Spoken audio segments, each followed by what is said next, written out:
noches a todos los hermanos, que el Señor les bendiga. Continuamos con nuestro estudio de el libro de Romanos. Estamos todavía en el capítulo 1. La semana pasada estábamos compartiendo el versículo 16 y 17, en donde habíamos aprendido el poder del Evangelio, donde vimos realmente que es poder de Dios y que realmente es el arma que Dios usa para salvar al mundo, que es como decía Pablo también en una de sus cartas, la locura de la predicación, que ciertamente para los judíos es tropezador, para los griegos locura decía, pero para los que creen en Cristo Jesús es poder de Dios. Entonces, hoy vamos a desarrollar el siguiente versículo, el versículo 18, el primero del título de este segmento de Romanos, que es la culpabilidad del hombre.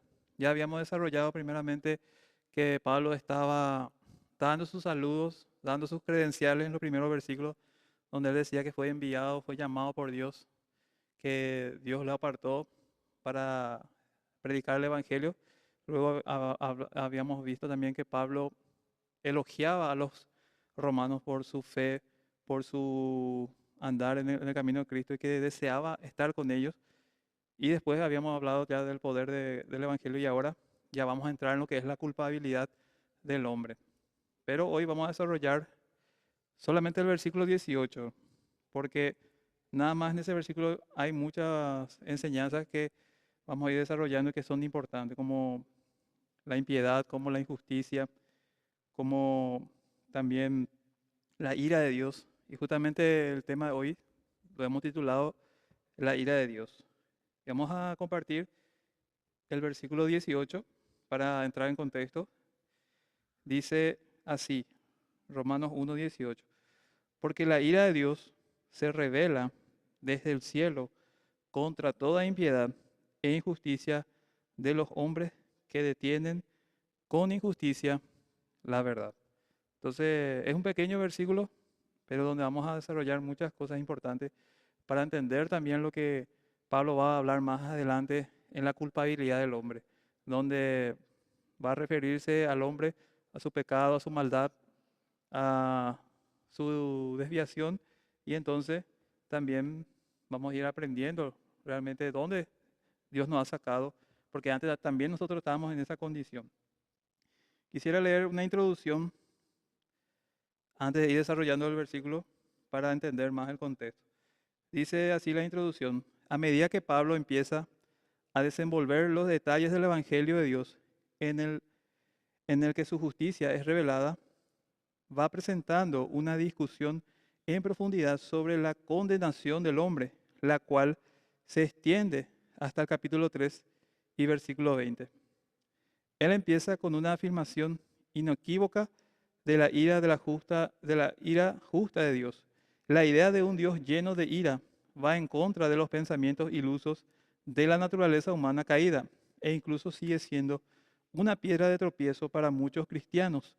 Gran parte del evangelismo contemporáneo habla solamente de la vida abundante en Cristo, el gozo y las bendiciones de la salvación y la paz con que Dios trae, y la paz con Dios que trae, digo bien, la fe en Cristo. Es cierto que todos esos beneficios vienen como resultado de la fe verdadera, pero no contribuyen al cuadro completo del plan de salvación de Dios. La verdad que sigue en secuencia lógica tras el juicio de Dios en contra del pecado y aquellos que tienen parte en él también debe ser escuchada. Para Pablo, el temor a la condenación eterna fue el primer motivo que planteó para acudir a Cristo. La primera presión que aplicaba sobre los hombres malos. Él estaba determinado a que ellos entendieran la realidad de estar bajo la ira de Dios. Él estaba determinado también, dice acá, a que ellos entendieran todo esto, que estábamos bajo la ira de Dios, antes de pasar a ofrecer la ruta de escape frente a ella. Esa forma de abordar el asunto tiene sentido, tanto lógico como teológico.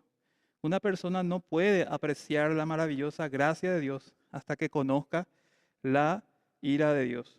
No puede realmente conocer la gracia de Dios, como dice acá, hasta que conozca las exigencias perfectas de la ley de Dios y tampoco puede apreciar la plenitud del amor de Dios por él o ella hasta que sepa, hasta que sepa algo acerca de la fiereza del enfado de Dios a causa del hecho de no haber obedecido esa ley perfectamente. Esa persona no puede apreciar el perdón de Dios hasta que se haya enterado de las consecuencias eternas de los pecados que aún requieren ser castigados y necesitan ser perdonados. Entonces, dice la introducción que muchas veces conocemos generalmente lo que es de Dios con respecto a su salvación, a su gracia, a su amor, a su compasión, pero muchas veces dejamos de lado algo que es también importante, que es entender su ira, que es comprender realmente que Él está irado contra el pecado, porque eso también nos ayuda a valorar más la gracia, porque muchas veces conocemos la gracia, pero no conocemos realmente el resultado por el cual llegamos a gracia, que es realmente que el Padre tuvo que enviar a su Hijo a tomar nuestro lugar para recibir ese castigo que nosotros merecíamos. Entonces, cuando más entendamos lo que conlleva el pecado, lo que causa en Dios el pecado y lo que realmente provoca en Él, que es la ira santa, más vamos a valorar el sacrificio de Dios y entender realmente que la gracia es un regalo muy hermoso que tenemos que apreciar, que tenemos que valorar. Entonces, tenemos que también predicar sobre la ira de Dios, porque hoy en día, dice, muchas iglesias han dejado de lado esta predicación, han dejado de confrontar el pecado, han dejado de confrontar todo lo que a Dios le aborrece y ha predicado más un evangelio más diluido, un evangelio más agradable a los oídos.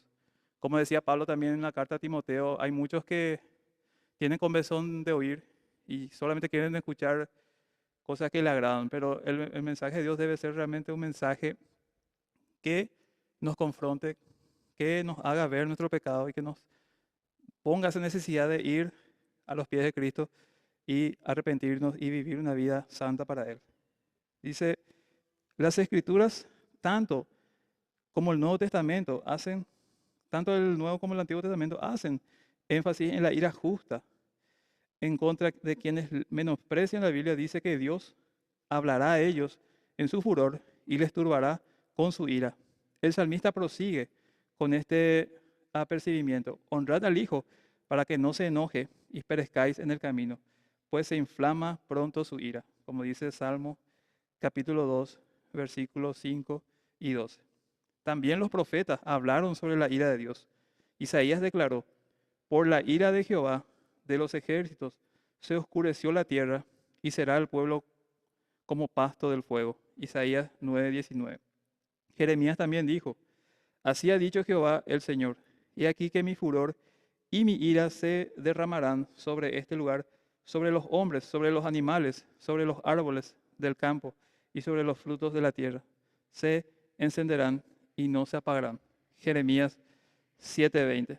Entonces vemos también que Dios a lo largo de la palabra, a lo largo de los libros, se refleja en cada uno de ellos en la ira de Dios, que siempre está contra el que peca, contra el pecador, contra aquel que infringe su ley santa. Entonces, sabemos que nosotros, como hemos caído o como estamos a consecuencia de la caída de Adán en pecado, no podemos cumplir la ley. El único que pudo cumplir la ley perfectamente fue Cristo. Por eso es que si ponemos nuestra confianza en Jesús y vivimos una vida para Él, Él es el que nos justifica y que nos hace estar delante de Dios realmente libre de toda condenación. Como dice Romanos 8, para los que están en Cristo ya no hay condenación, ya no hay nada que nos pueda dejar de lado, apartado de la gracia de Dios, sino que por medio de Cristo Jesús hemos podido acercarnos al Padre. Dice, para terminar la introducción, la ira de Dios queda demostrada con la misma claridad en el Nuevo Testamento, tanto en referencia a lo que Él ya ha hecho, como aquello que hará al final de los tiempos, refiriéndose a Jesús. El Evangelio de Juan, donde se habla con tanta elocuencia del amor y la gracia de Dios, también habla con tono enérgico de su enojo y de su ira, las reconfortantes palabras, porque de tal manera amó Dios al mundo, que ha dado a su Hijo unigénito, para que todo aquel que en Él cree no se pierda, mas tenga vida eterna, son seguidas muy de cerca por esta advertencia. El que rehúsa creer en el Hijo no verá la vida, sino que la ira de Dios está sobre él. San Juan 3:16 habla de el amor de Dios. Pero San Juan 3:36 nos advierte que también la ira de Dios está sobre aquellos que no creen, sobre aquellos que rechazan el Evangelio de Dios.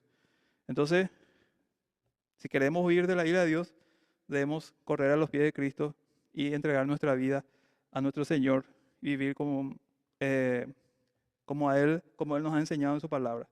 Entonces, la única forma de escapar de la ira de Dios es poniendo nuestra confianza en Cristo Jesús y ser sus discípulos, como decía Jesús, negarnos nosotros mismos, tomar su cruz y seguirle cada día.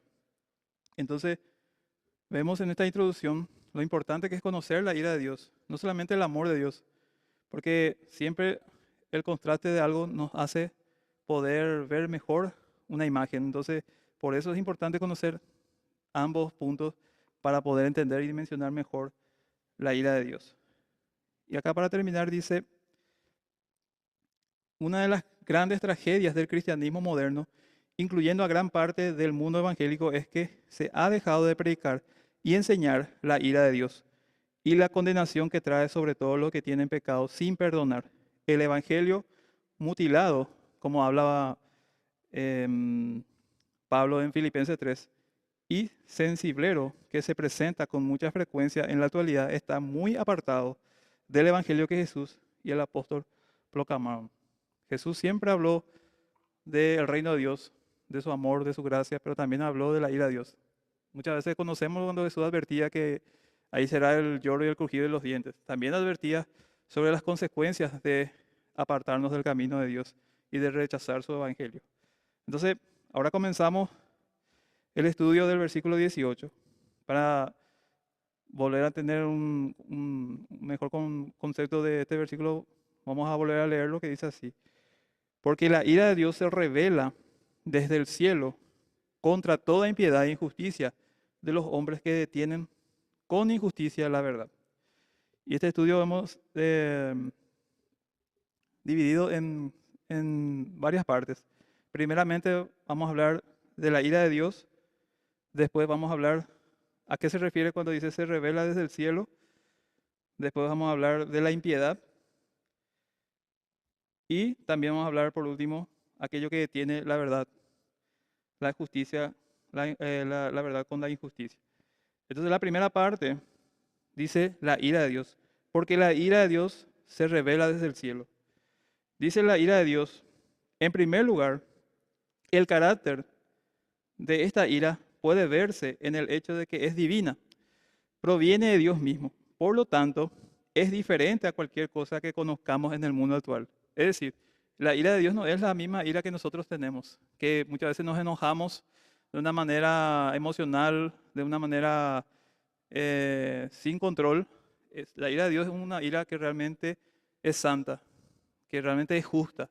Muchas veces nosotros nos enojamos injustamente o nos dejamos llevar por la situación del momento y decimos cosas que no debemos decir o actuamos de una manera que no debemos actuar. Nuestra ira realmente es descontrolada, es imperfecta.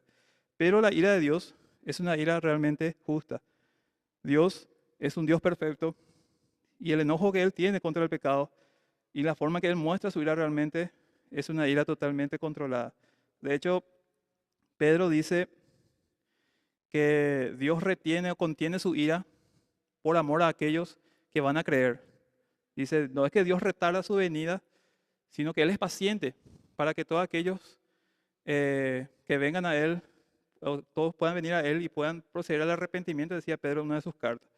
Y eso habla delante de una ira santa, una ira que no se deja llevar por emociones o por circunstancias, sino que mantiene realmente su valor y no sale de sus casillas. Es una ira santa que puede realmente controlarse y no se deja llevar por las circunstancias, por las adversidades.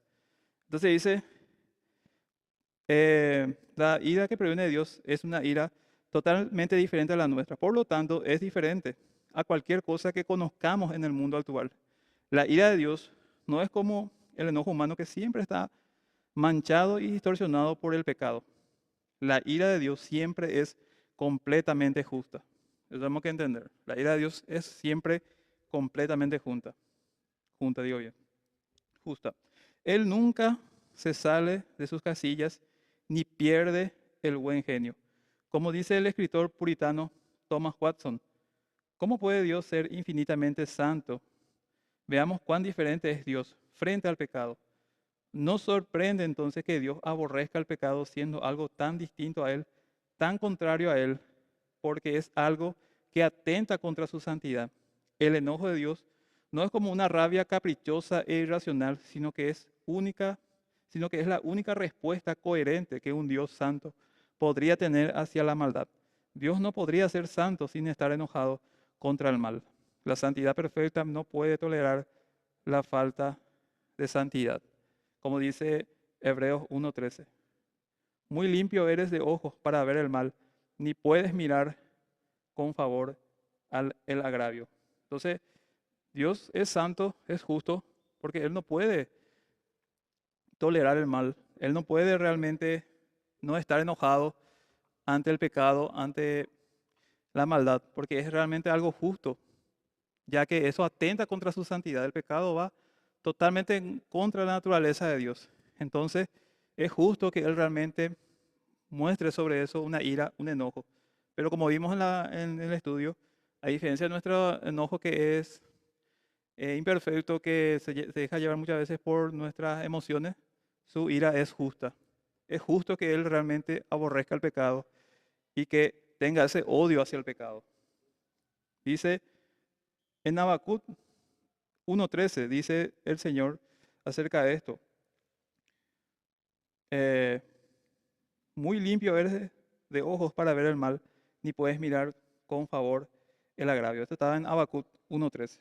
Como Pablo declara también, el amor no puede tolerar lo que no sea santo, por cuanto no se goza de la injusticia.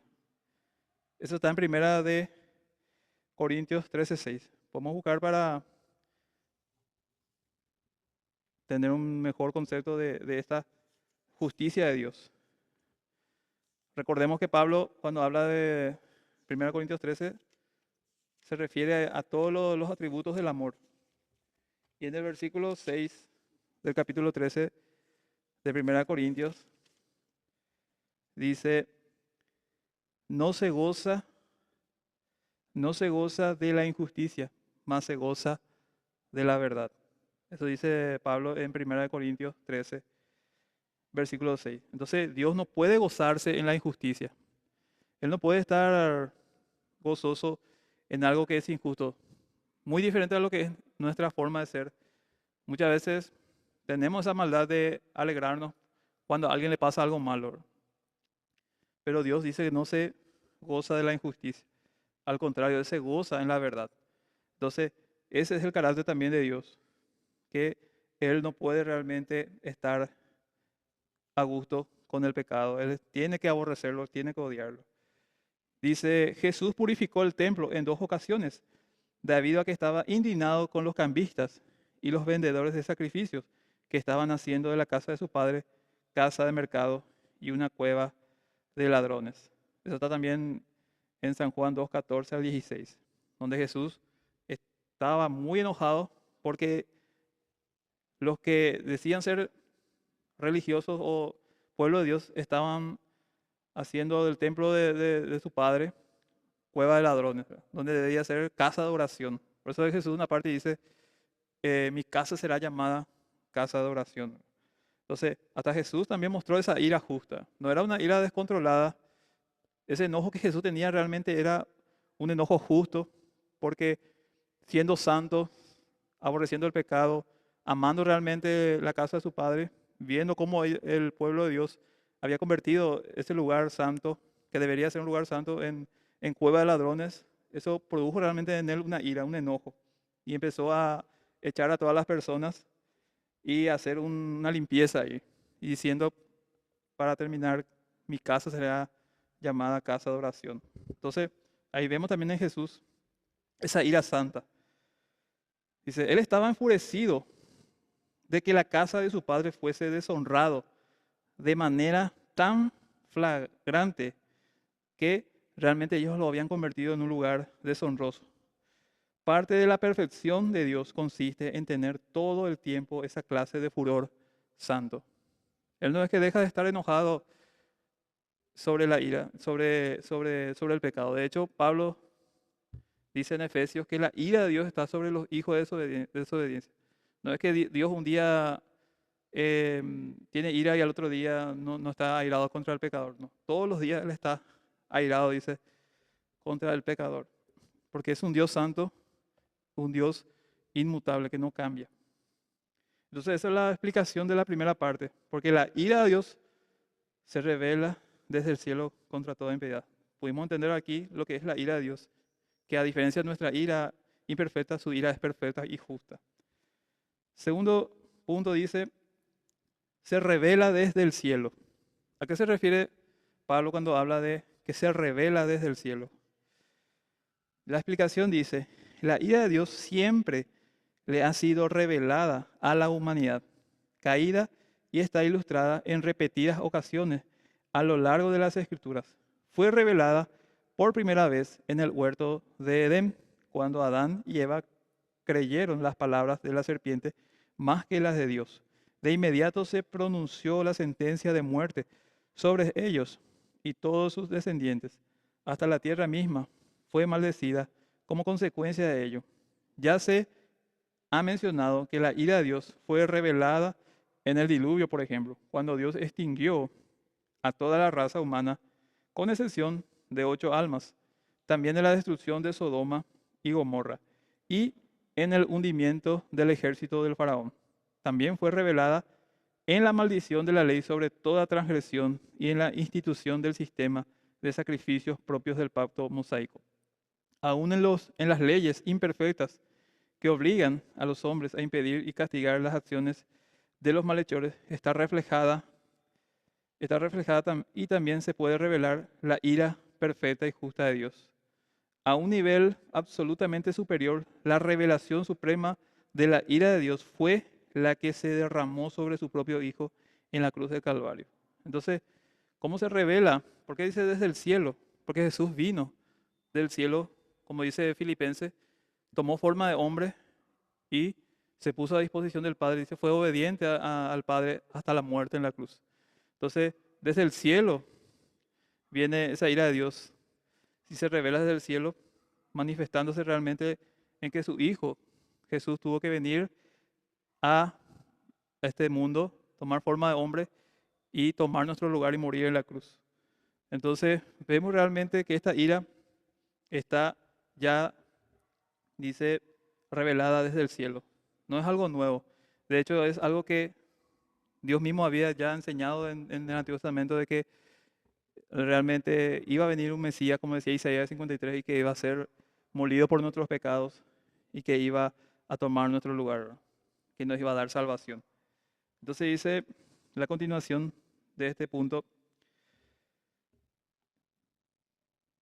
dice, a un nivel absolutamente superior, la revelación suprema de la ira de Dios fue la que se derramó por sobre su propio Hijo en la cruz del Calvario, cuando Jesús tomó sobre sí el pecado del mundo y soportó la fuerza plena de la furia divina como castigo de ello.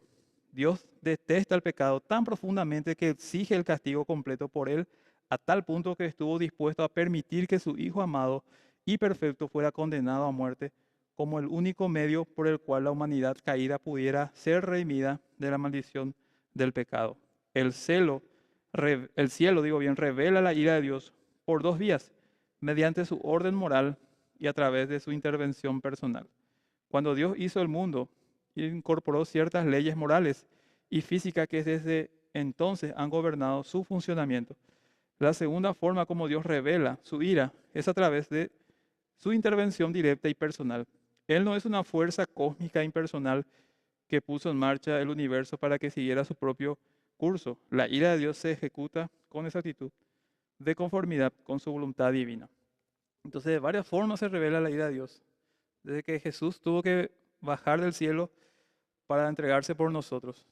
Recordemos también en el Antiguo Testamento, la ira de Dios bajó también en forma de tablas donde se pusieron los mandamientos. Porque si bien los mandamientos de Dios son justos, eso mostraba como una condenación para nosotros porque nadie puede cumplir la ley. Porque como decía la palabra de Dios, aquel que no cumpla uno de los puntos de la ley es culpable de todas las demás infracciones. Entonces, Por eso también desde el cielo vino la ira de Dios para nosotros a través de la ley. Pero, ¿por qué? Porque nosotros no podíamos cumplir la ley, porque éramos pecadores. Pero Jesús también vino del cielo para darnos la oportunidad de poder salvarnos de la condenación a través de su sacrificio. Entonces, se revela, dice, desde el cielo.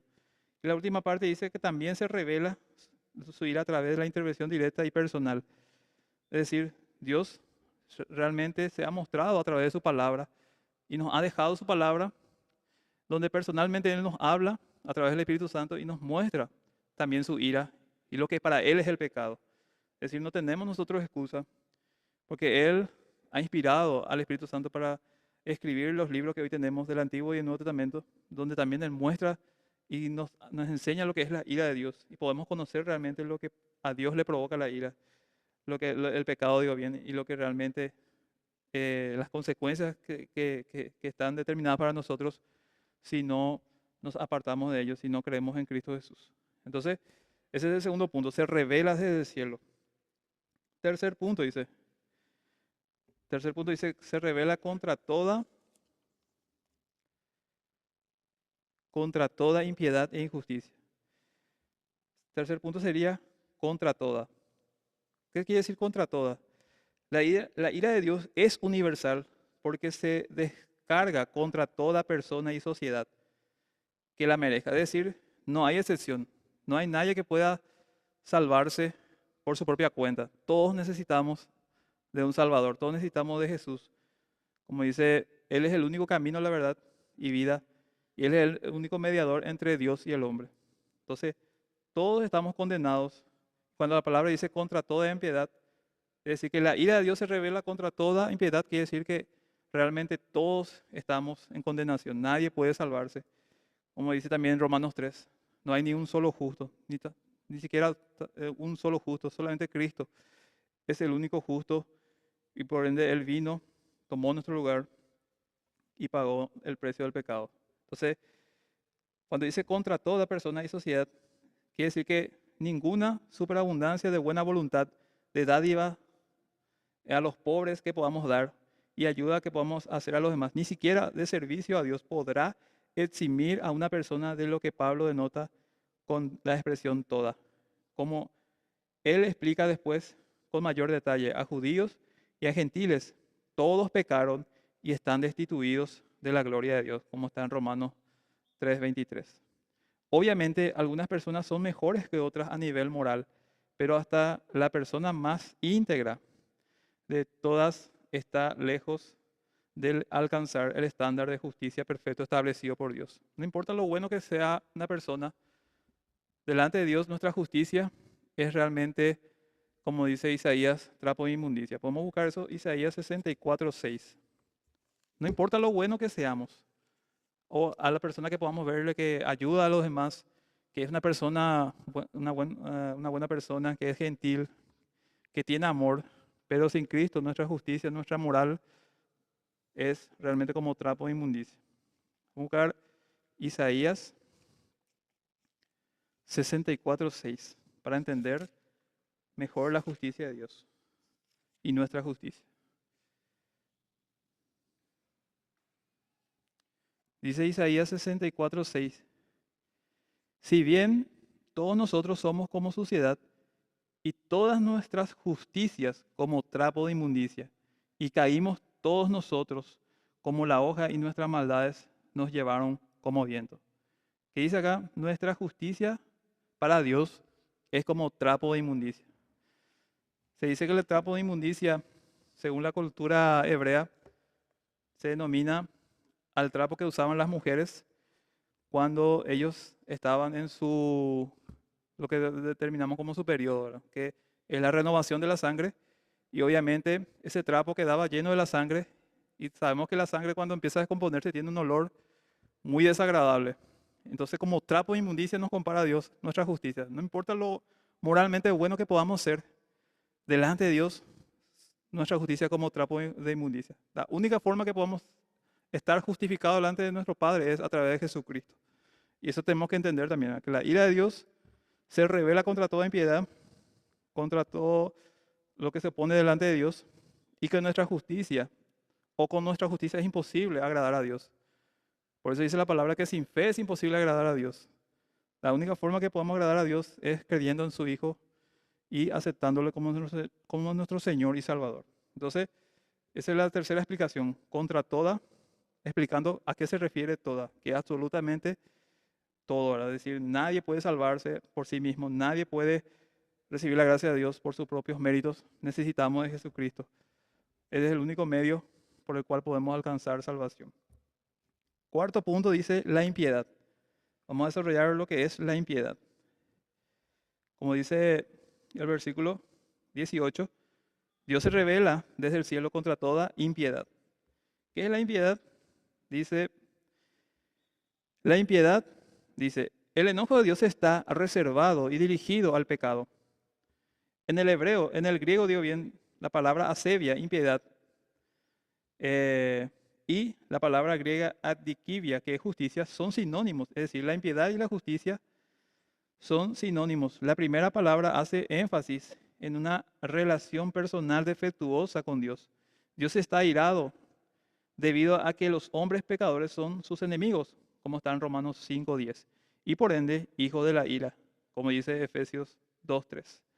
Se refiere a una falta de reverencia o de la devoción y adoración debidas al Dios verdadero. Una falta que conduce inevitablemente a alguien de una adoración falsa. Aunque los detalles y circunstancias específicos no son revelados en su epístola, Judas informa que Enoc, el descendiente justo de la séptima generación después de Adán, profetizó sobre la venida del Señor con sus santas decenas de millares para hacer juicio contra todos y dejar convictos a todos los impíos de todas sus obras impías que han hecho impíamente y de todas las cosas duras que los pecadores impíos han hablado contra él, como está en el libro de Judas, versículos 14 y 15. Aquí utiliza en cuanto modos el término impío para describir cuál es el foco de la ira de Dios sobre la humanidad pecadora. Entonces la impiedad es realmente una adoración falsa o una adoración a nuestra manera, no es una adoración, una entrega totalmente a Dios. Por eso se revela contra toda impiedad, es decir, contra todo aquello que realmente busca su propia justicia, de alcanzar a Dios con sus formas, con su manera, y no a la manera de Dios. Se busca acercarse a Dios de una manera diferente a la que Dios ha establecido, que es por medio de Jesús. Entonces, Dios se revela y dice contra toda impiedad, contra toda falsa adoración, contra toda falsa enseñanza, contra toda falsa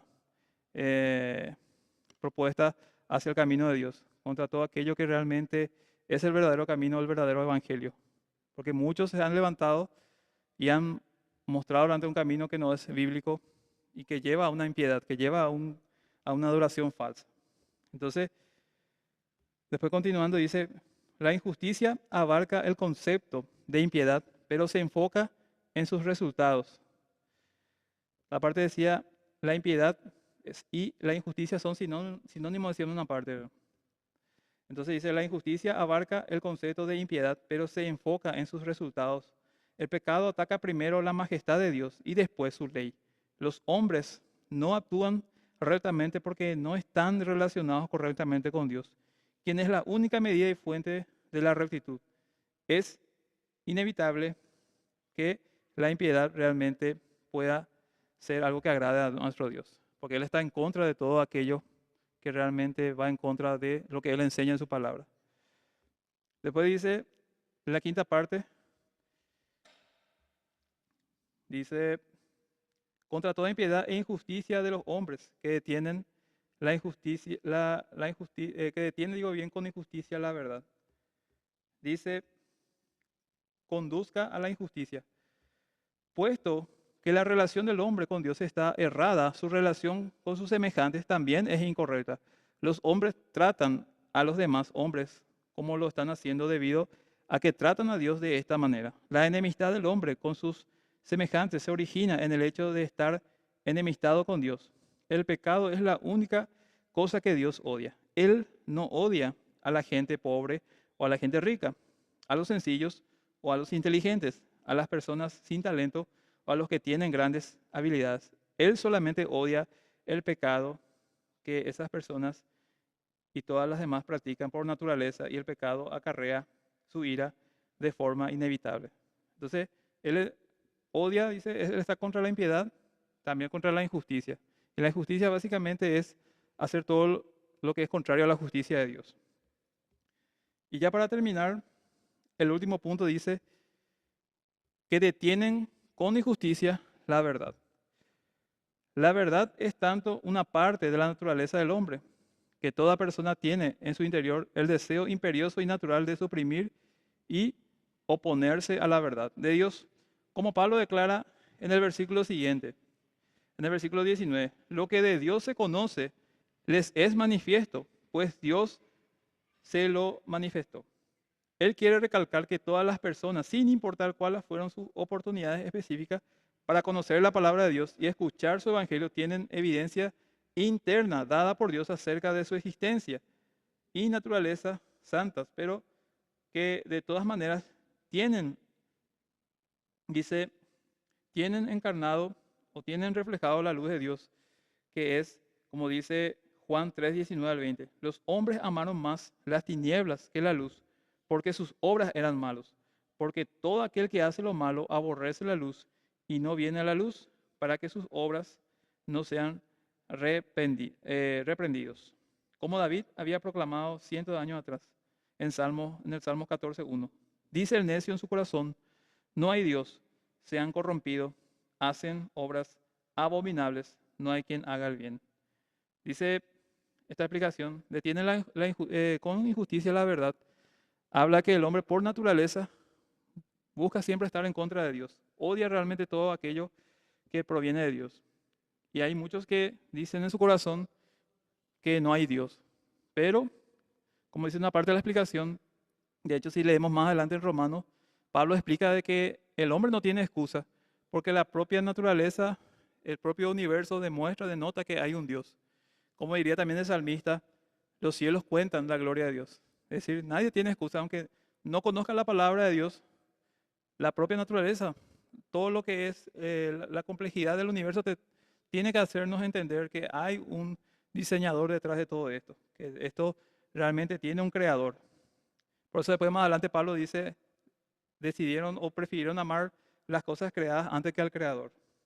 Dice, los hombres pecadores se oponen a la idea de un Dios santo, porque ellos innatamente se dan cuenta de que un Dios así los haría responsables de rendir cuentas por los pecados que aman y a los cuales no quieren renunciar. Toda persona, sin importar qué tan aislada esté de la palabra de Dios escrita o de la proclamación clara del Evangelio, tiene suficiente verdad sobre Dios que le es evidente tanto en su interior como a su alrededor. Vamos a leer el versículo 20 de Romanos 1. Hay una explicación donde la gente, las personas, aún no escuchando el Evangelio, no tienen excusa con respecto a Dios y que hay un Dios que creó todas las cosas. Romanos 1:20 dice, porque las cosas invisibles de Él, su eterno poder y su deidad, se hacen claramente visibles desde la creación del mundo, siendo entendidas por medio de las cosas hechas, de modo que no tienen excusa. Entonces nadie tiene excusa, nadie puede decir, yo nunca escuché el Evangelio, por eso no creo en Dios o que hay un Dios. La propia creación dice, demuestra que hay un ser superior y refleja la deidad, refleja el poderío de Dios y nadie tiene excusa. Entonces, dice acá para terminar, por esta razón Dios está airado contra el impío todos los días, como dice Salmo capítulo 7, versículo 11. Todos los días Dios está airado contra el pecador. No es un día sí, otro día no. Todo el día Él está airado, porque Él es santo. Él no mengua en su, así como no mengua en su amor, en su gracia, tampoco en su santidad y en su ira contra el pecado. Entonces, dice, inclinación universal a resistir y contradecir esa evidencia que es realmente la santidad de Dios. Por muy escasa que sea la cantidad de luz espiritual que tengamos, Dios garantiza que cualquier persona que le busque sinceramente puede encontrarle. como dice en Jeremías 29:13. Y me buscaréis y me hallaréis, promete Dios, porque me buscaréis de todo vuestro corazón. No obstante, los hombres no tienen la inclinación natural de buscar a Dios. Esa verdad quedó demostrada concluyentemente en el ministerio terrenal de Cristo. Aun cuando tuvieron cara a cara al Dios encarnado, la luz del mundo, los hombres amaron más las tinieblas que la luz, porque sus obras eran malas. Porque todo aquel que hace lo malo aborrece la luz y no viene a la luz para que sus obras no sean reprendidas, como está en San Juan 3:19-20. Entonces, ¿por qué él dice que se detiene con injusticia la verdad? Porque el hombre ama su pecado, no quiere abandonar sus sus malos hábitos, porque se deleita en ello y sabe que estar delante de Dios o reconocer a un Dios es reconocer a alguien al que hay que rendirle cuenta y quien realmente va a dar castigo a aquellos que violan su ley, y realmente eso es lo que pasa, ¿verdad? La gente se aparta de Dios, no quiere venir a la luz porque realmente no quiere apartarse de su maldad. Y por eso, con su maldad, con su injusticia, con su pecado, dice, ellos están en contra de la verdad. Que esa verdad no puede realmente estar escondida enfrente de ellos. No tienen excusa porque aún la naturaleza cuenta la gloria de Dios y el poder de su deidad. Entonces, hoy hemos desarrollado este versículo 18, un solo versículo, pero donde habla de muchas cosas, de la ira de Dios, de la impiedad, de la injusticia y también de que nadie puede salvarse por sí solo, que todos necesitamos de Dios y sin Cristo Jesús, realmente, como dice San Juan 3, versículo 33, que aquel que niega creer en Cristo ya ha sido condenado. Entonces, esa es la consecuencia para aquellos que rechazan la verdad de Dios. Y la ira de Dios está sobre aquellos que realmente no se acercan a Cristo Jesús. Entonces, tenemos que nosotros buscar estar a cuentas con Dios, como dice Isaías 55, que nos invita a venir a Él y ponernos a cuenta. También decía Isaías 55 que si nuestros pecados fueran rojos como el carmesí, Él lo va a limpiar y se va a hacer blanco como la lana, como la nieve. Entonces, realmente no hay pecado que Dios no pueda perdonar, pero necesitamos acercarnos a Él no solamente para librarnos de la ira de Dios, sino realmente para vivir una vida que a Él le agrada y realmente poder tener esa recompensa que Él nos da de una vida eterna, apartada del pecado y lejos del infierno. Entonces, eso es lo que hoy hemos desarrollado, la ira de Dios, y más adelante vamos a seguir desarrollando lo que es la culpabilidad del hombre, que hoy hemos empezado con la ira de Dios y vamos a ir desarrollando semana tras semana. Entonces así culminamos el estudio de esta noche. Que el Señor les bendiga.